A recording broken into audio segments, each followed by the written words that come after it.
Hi all, welcome to the Mon Study Center. Today we'll look at National Ayurveda Day. National Ayurveda Day அப்படிங்கிறது வந்து 2025லேருந்து வந்து September 23 அன்றைக்கி வந்து celebrate பண்ணுறாங்க. இது எந்த மினிஸ்ட்ரிக்கில் வருதுன்னு பார்த்தீங்கன்னா ministry of AYUSH.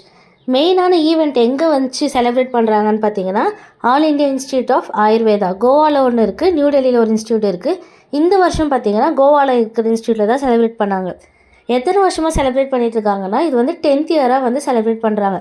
Theme for 2025 என்னென்னா ஆயுர்வேதா ஃபார் பீப்புள் அண்ட் பிளானட்டோட இம்பார்ட்டன்ஸ் பற்றி.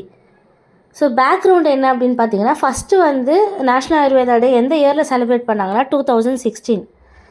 ஏர்லியர் பார்த்தீங்கன்னா வந்து லூனார் கேலண்டர் படி வந்து லார்ட் தன்வந்திரி அப்படிங்கிற காட் ஆஃப் மெடிசன், அதாவது லார்ட் தன்வந்திரி அப்படின்றது வந்து மெடிசனுடைய காட் அப்படிங்கிறதால அவங்கள ஹானர் பண்ணுற வகையில் லூனார் கேலண்டர் வந்து என்றைக்கு அவங்க அந்த பர்த் டேட் வருதோ அன்றைக்கி தான் வந்து நேஷ்னல் ஆயுர்வேதா டே வந்து செலிப்ரேட் பண்ணிகிட்டு இருந்தாங்க. இது ஒவ்வொரு வருஷமும் வந்து டிஃபர் ஆகிட்டே இருந்தது.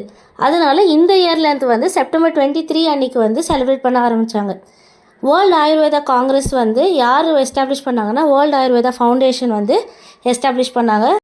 இந்த மீட்டிங் வந்து இயர்லி வந்து ட்வைஸ் நடக்குது. எதுக்காக பார்த்தீங்கன்னா ஆயுர்வேதா வந்து குளோபலாக வந்து ப்ரொமோட் பண்ணணும், ஹெல்த் கேர் சிஸ்டமில் வந்து அதிகப்படியாக ஆயுர்வேதாவோட இம்பார்ட்டன்ஸ் இருக்கணுன்றதுக்காக. I hope you have benefited from the video. For more videos like this follow our channel. Thank you.